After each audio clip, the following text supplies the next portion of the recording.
আসসালামু আলাইকুম এভরিওয়ান। আজকে আমরা একটি সুন্দর গল্প থেকে ইংরেজি শেখার চেষ্টা করব। আজকের গল্পটির নাম হচ্ছে the ant and the dove. The ant একটি পিপিলিকা অ্যান্ড এবং দ্য ডাভ একটি কি ঘুঘু, অর্থাৎ একটি পিপিলিকা এবং একটি ঘুঘু গল্প। চলুন তাহলে গল্পটি ভেঙে ভেঙে আমরা একটু দেখে নিই। অন হট ডে, একটি কি গরমের দিন। অ্যান আন্ট একটি পিপিলিকা was searching for some water. Was searching মানে খুঁজছিল, অতীতে খুঁজছিল। এখানে ওয়াজ সার্চিং কি, সার্চিং মানে খোঁজা, তাহলে কি অতীতে খুঁজছিল তা বোঝানো হচ্ছে। ওয়াজ সার্চিং খুঁজছিল ফর সাম ওয়াটার কিছু পানি। তাহলে an ant was searching for some water, একটি পিপিলিকা কি কিছু পানি খুঁজছিল।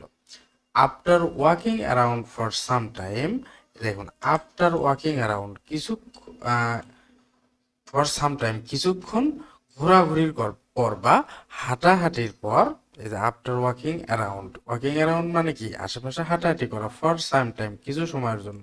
তাহলে কিছু সময়ের হাঁটাহাঁটি করার পর she came to a spring, সে কি একটি স্প্রিং মানে আমরা জানি স্প্রিং মানে কি ঝর্ণা, সে একটি কি ঝর্ণার কাছে আসলো। এই যে কেম, এখানে কামের পাস্ট ফর্ম ব্যবহার করা আছে, কেম টু আ স্প্রিং, সে একটি ঝর্ণার কাছে আসলো। এখানে কিন্তু দেখেন পিপিলিকাকে কি সি হিসাবে বলা হয়েছে, অর্থাৎ একটি ফিমেল পিপিলিকা বলা হয়েছে এখানে। সে কেম টু আ স্প্রিং, সে একটি ঝর্ণার কাছে আসলো। টু রিচ দ্য স্প্রিং, ঝর্ণাতে পৌঁছাতে, হ্যাঁ টু রিচ পৌঁছাতে, দ্য স্প্রিং ঝর্ণাতে বা ঝর্ণার কাছে পৌঁছাতে, she had to climb up a blade of glass. She had to climb up, তাকে কি আহরণ করতে হতো। হ্যাভ টুর পাস্ট ফর্ম কি এই হ্যাড টু, হ্যাঁ এই হ্যাভ টুর পাস্ট ফর্ম হচ্ছে এই হ্যাড টু। তো আমরা জানি হ্যাভ টু মানে কোনো কিছু করতে হবে, আর হ্যাড টু করতে হয়েছিল। তাহলে she had to climb up, তাকে উঠতে হয়েছিল আ ব্লেড অফ গ্রাস, হ্যাঁ ব্লেড অফ গ্রাস। গ্রাস মানে আমরা কি, গ্রাস মানে জানি আমরা যে ঘাস, তাহলে ব্লেড মানে কি ধারালো, তাহলে কিছু ধারালো ঘাসের উপর দিয়ে কি তাকে উঠতে হয়েছিল বা আহরণ করতে হয়েছিল। হোয়াইল মেকিং হার ওয়ে আপ, যখন সে উপরের দিকে উঠছিল, হ্যাঁ হোয়াইল মেকিং হার ওয়ে আপ, যখন সে উপরের দিকে উঠছিল, সে স্লিপড, সে কি পিছলিয়ে যায়, and fail into the water. Fail into the water, দেখুন কোনো কিছু উপর থেকে কোনো কিছুর ভেতরে পড়লে কি প্রিপোজিশন আমরা জানি ইনটু ব্যবহৃত হয়। ফেল ইনটু দ্য ওয়াটার, সে পানির ভিতরে পড়ে গেল।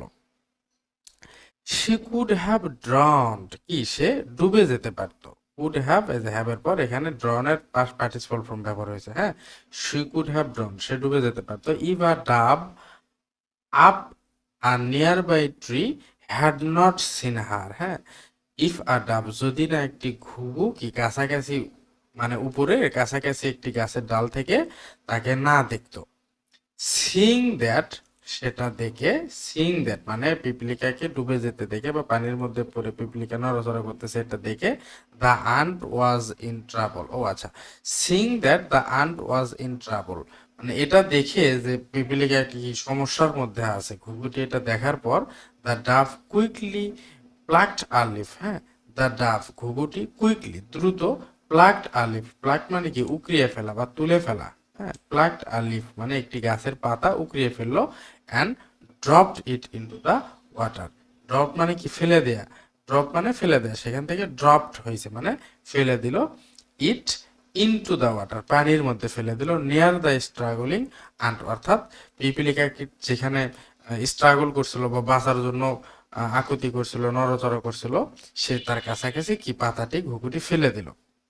The ant moved towards the leaf, হ্যাঁ দ্য আন্ট পিপিলিকাটি মুভড সরে গেল, টুয়ার্ডস দ্য লিফ পাতার দিকে, হ্যাঁ টুয়ার্ডস মানে কি কোনো কিছুর দিকে, এটা একটা প্রিপোজিশন, হ্যাঁ কোনো কিছুর দিকে হলে টুয়ার্ডস ব্যবহার, টুয়ার্ডস দ্য লিফ পাতার দিকে, and climbed up on to it, হ্যাঁ ক্লাইম্বড আপ মানে কি আহরণ করা, আমরা আগেও দেখলাম ক্লাইম্ব মানে আহরণ করা, তাহলে কি এটার উপর উঠলো, ওয়ান টু ইট এটার উপরে, এটাও একটা প্রিপোজিশন, হ্যাঁ ওয়ান টু, কোনো কিছুর উপরে গতি নিয়ে ওঠা বোঝাতে কি হয় ওয়ান টু ব্যবহৃত হয়। সুন শীঘ্রই, দ্য লিফ ড্রিফটেড টু ড্রাই, সুন শীঘ্রই, দ্য লিফ পাতাটি ড্রিফটেড মানে সরে গেল, টু ড্রাই গ্রাউন্ড শুকনো জায়গাতে, হ্যাঁ ড্রাইভার আমরা জানি শুকনো, গ্রাউন্ড মানে কি জমি বা জায়গা, তাহলে শুকনো জায়গাতে সরে গেল। And the ant jumped out, এবং দ্য আন্ট পেপিলাকেটটি জাম্পড আউট মানে লাফিয়ে পড়লো বা নেমে পড়লো। She was safe at last. She was safe, সে কি শেষ পর্যন্ত নিরাপদ। হ্যাঁ, শেষ পর্যন্ত কি সে নিরাপদ স্থলে চলে আসলো। জাস্ট অ্যাট দ্যাট টাইম, সেই সময় a hunter nearby was about to throw his net over the dove. A hunter, একটি শিকারী, নিয়ার বাই, কাছাকাছি, ওয়াজ অ্যাবাউট টু থ্রো, প্রায় নিক্ষেপ করতেই যাচ্ছিল। হ্যাঁ, অ্যাবাউট টু মানে কোনো কিছু করতে যাওয়া, ওয়াজ অ্যাবাউট টু মানে নিক্ষেপ করতেই যাচ্ছিল, হিজ নেট, তার নেট, ওভার দ্য ডাফ মানে কি ঘুঘুটির উপরে। অর্থাৎ কাছাকাছি একটি শিকারী প্রায় তার নেট নিক্ষেপ করতেই যাচ্ছিল ঘুঘুর উপরে। হোপিং টু ট্র্যাপ ইট মানে এটাকে ফাঁদে ফেলার আশায়, ঘুঘুটিকে কি ফাঁদে ফেলার আশায়। তাহলে এই যে অ্যাবাউট টু এখানে মানে কি কোনো কিছু করতেই যাচ্ছে এমন অর্থে ব্যবহৃত হয় অ্যাবাউট। আচ্ছা, guessing what he was about to do. Guessing মানে এখানে কি অনুমান করে, কোনো কিছু যদি শুরুতে আইএনজি থাকে ভার্বের সাথে, সেটা কি কোনো কিছু করে, হ্যাঁ এরকম অর্থ দেয়। তাহলে guessing what he was about to do, এটা অনুমান করে যে সে কি করতে যাচ্ছিল। দ্য আন পিপিলিকাটি quickly bit him on the heel. The ant পিপিলিকাটি কুইকলি দ্রুত, bit him on the heel মানে ওই পিপিলিকাটি দ্রুত যে শিকারী আছে তার পায়ে বা গোড়ালিতে কামড় দেয়। এই যে হিল মানে কি পায়ের গোড়ালি, গোড়ালিতে কি কামড় দেয়। এই যে বিট মানে কামড় দেয়, so bit him on the heel, তার গোড়ালিতে কি কামড় দেয়।